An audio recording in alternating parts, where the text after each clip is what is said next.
Hello friends, welcome back to my YouTube channel. आज class 3 है जिसमें हम लोग पॉलिटी का क्रैश कोर्स करते हैं, जिसमें आज हम लोग भाग 2 के बारे में पढ़ेंगे, नागरिकता के बारे में पढ़ेंगे। भाग 2 में क्या चीज़ की चर्चा की गई है, नागरिकता, सिटीजनशिप के बारे में बताया गया है। तो आज हम लोग इसी का क्लास करेंगे। तो चलिए आज का क्लास स्टार्ट करते हैं।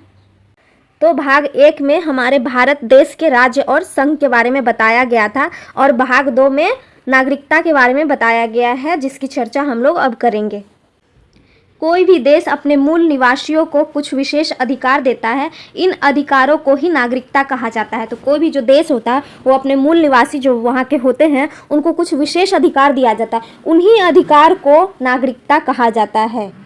भारत में एक हरी नागरिकता है, अर्थात हम केवल देश के नागरिक हैं, राज्यों का नागरिक नहीं बल्कि निवासी हैं।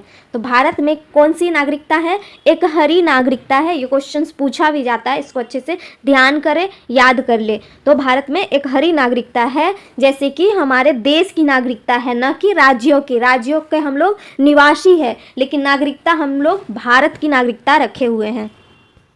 नोट में है, भारत में नागरिकता ब्रिटेन से लिया गया है। भारत में हमारे संविधान में जो नागरिकता जोड़ा गया है वो कहाँ, किसके संविधान से लिया गया है? तो ब्रिटेन के संविधान से लिया गया है। नागरिकता पर पहला विवरण अरस्तू ने दिया था। नागरिकता पे पहला विवरण किसने दिया था? अरस्तू ने दिया था। नागरिक होने के कारण पैन कार्ड, आधार कार्ड दिया जाता है। जो आदमी नागरिक हो जाता है उसको पैन कार्ड, आधार कार्ड मिलता है।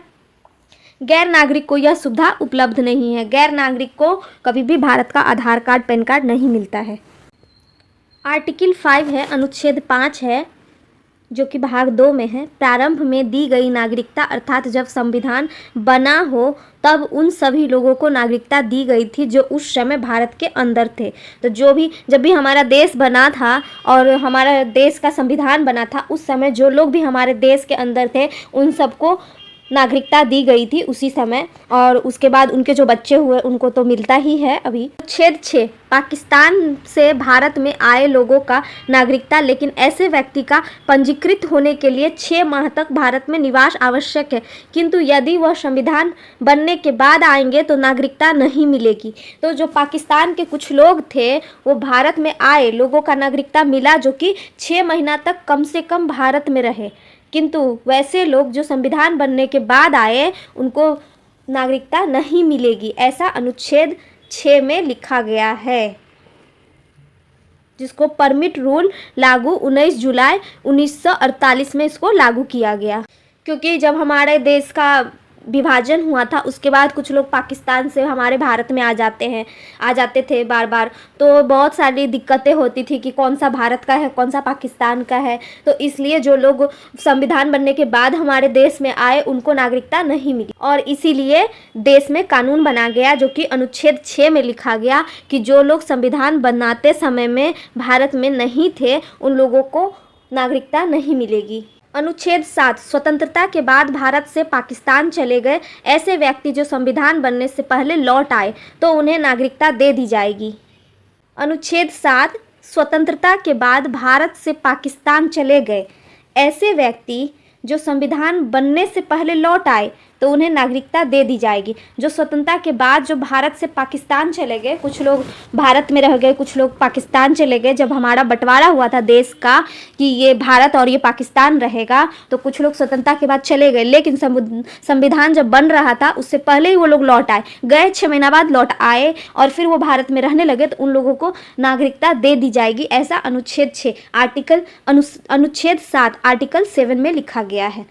आर्टिकल 7 अनुच्छेद 7 में प्रावधान है कि जिस व्यक्ति ने 1 मार्च 1947 के पश्चात 1 मार्च 1947 के बाद भारत से पाकिस्तान के लिए प्रव्रजन कर लिया हो वह भारत का नागरिक नहीं समझा जाएगा।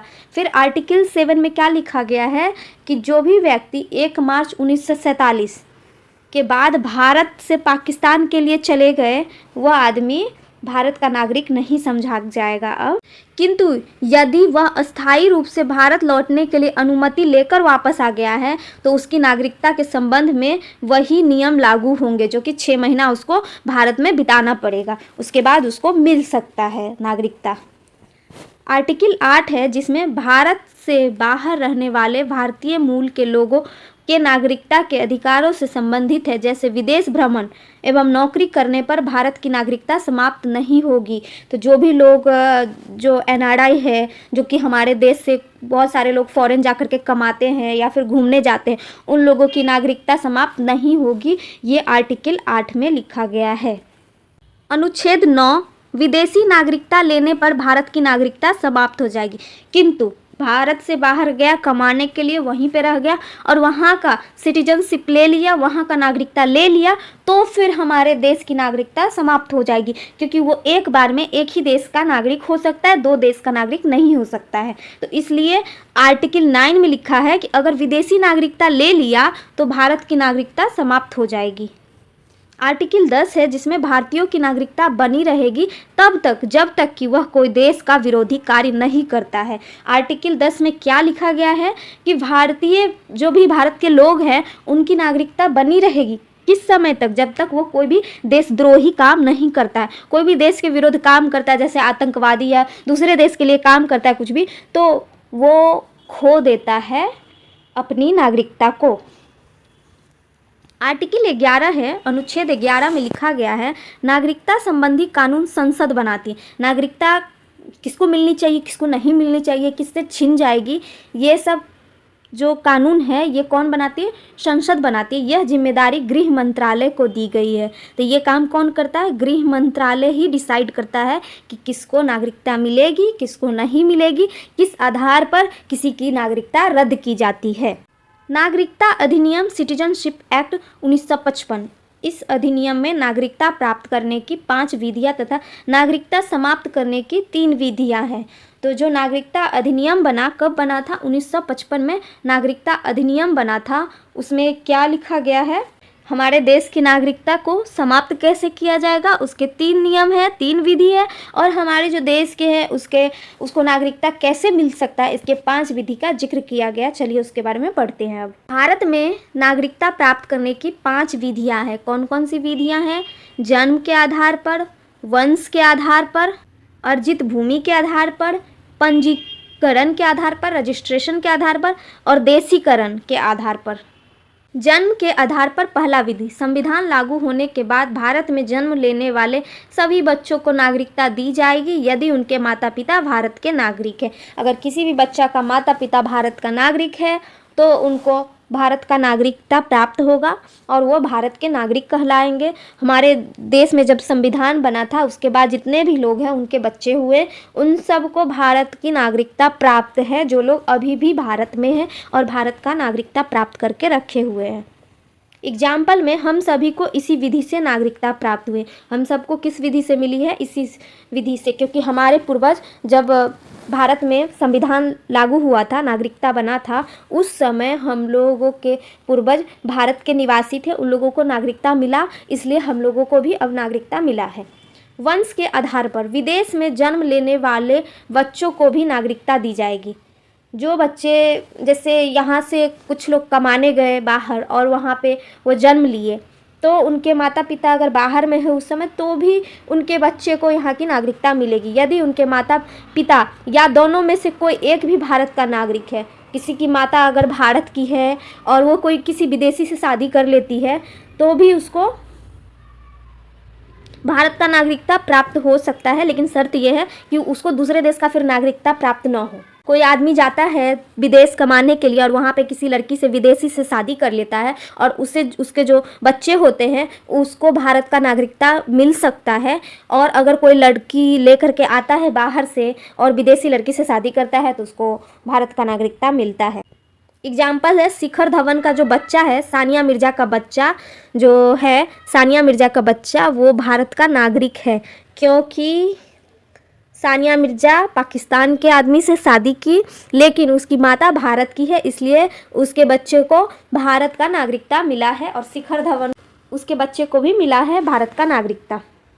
अर्जित भूमि, किसी विदेशी क्षेत्र को भारत में मिला लेने पर वहाँ के लोगों को नागरिकता दे दी जाएगी। जैसे सिक्किम को भारत में विलय होने के बाद वहाँ के निवासी को दी गई नागरिकता। बांग्लादेश के परगना जिले को नागरिकता मिली। तो अर्जित भूमि के आधार पर भी भारत का नागरिकता मिलता है। जैसे कि सिक्किम पहले हमारे देश का राज्य नहीं था, लेकिन बाद में वो हमारे देश में मिल गया। तो हमारे देश में मिलने के बाद जो सिक्किम के जितने भी लोग थे, जितने भी जनता थे, उन सबको भारत की नागरिकता मिल गई, क्योंकि सिक्किम ही हमारे देश का राज्य हो गया। तो वहाँ के लोग भी हमारे यहाँ के लोग हो गए, उन लोगों को भी नागरिकता मिल गई। और बांग्लादेश के जो परगना जिले के लोग थे, उनको भी नागरिकता मिल गई, क्योंकि वो लोग भी हमारे देश में शामिल हो गए। चौथा है पंजीकरण, रजिस्ट्रेशन। इस विधि द्वारा नागरिकता प्राप्त करने के लिए व्यक्ति को 7 साल लगातार भारत में रहना होता है। इस विधि से राष्ट्रमंडल देशों को नागरिकता दी जाती है। तो पंजीकरण, रजिस्ट्रेशन करवाता है कोई, जैसे कि कोई भी आदमी जो भारत का व्यक्ति नहीं है, लेकिन यहाँ पे 7 साल लगातार रहता है, कंटिन्यू 7 साल रहता है, तो राष्ट्रमंडल देशों को भी नागरिकता दे दी जाती है हमारे देश में। वो लोग भी यहाँ के, क्योंकि वो लोग 7 साल यहाँ पे रह चुके हैं। पांचवा है देशीकरण। वैसा व्यक्ति जो भारत के 8वीं अनुसूची में से कम एक भाषा को जानता है।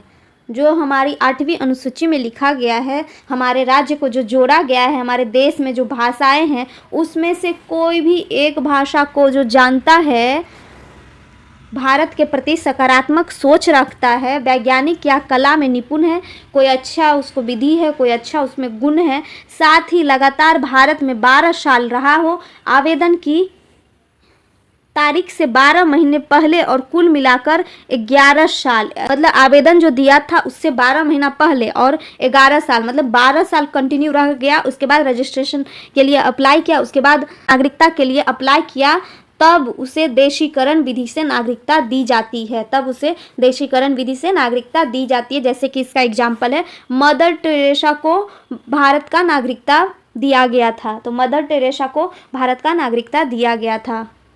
तो नागरिकता देशीकरण विधि से भी दिया जाता है। जो कि बहुत ही तेज़ लोग होते हैं, जो बहुत अच्छा गायिका होते हैं, क्रिकेटर हो, कुछ में भी अच्छा कला हो, उन लोगों को भी मिल जाता है हमारे देश का नागरिकता। जैसे कि मदर टेरेसा को भारत का नागरिकता मिला था। नागरिकता में हुए संशोधन वर्ष 1986 ईस्वी में, 1992 ईस्वी में और 2003 ईस्वी में, 2005 ईस्वी में, 2015 में और 2019 ईस्वी में संशोधन किया। तो 1986 में, 1992 में, 2003, 2005, 2015, 2019 में संशोधन किया था। नोट में है, नागरिकता संशोधन अधिनियम 2019 के तहत अफगानिस्तान, बांग्लादेश और पाकिस्तान से 31 दिसंबर 2014 को या उससे पहले भारत में प्रवेश करने वाले हिंदू, सिख, बौद्ध, जैन, पारसी और ईसाइयों को अवैध प्रवासी नहीं माना जाएगा तथा इन समूहों के लिए 11 वर्ष की अनिवार्यता को घटाकर 5 वर्ष कर दिया जाएगा। NRI, नॉन रेसिडेंट इंडियंस, वह नागरिक जो वर्तमान में भारत में नहीं रह रहा है लेकिन वह भारत का नागरिक है, वह विदेश में 6 महीना से ज़्यादा पढ़ाई या नौकरी करने के लिए चला जाता है, उसे ही NRI कहते हैं। NRI किसको बोलते हैं? जो कि नौकरी करने के लिए बाहर विदेश चला जाता है या फिर पढ़ाई करने के लिए जाता है, तो ऑफकोर्स 6 महीना से ज़्यादा ही रहेगा, तो उन लोगों को NRI कहते हैं। और इसके बाद है ओवरसीज नागरिकता। इसे 2005 में लक्ष्मीमल सिंघवी समिति द्वारा जोड़ा गया था। ये बड़े बड़े उद्योगपतियों को दिया जाता है जो विदेशी नागरिकता ग्रहण कर लेता है।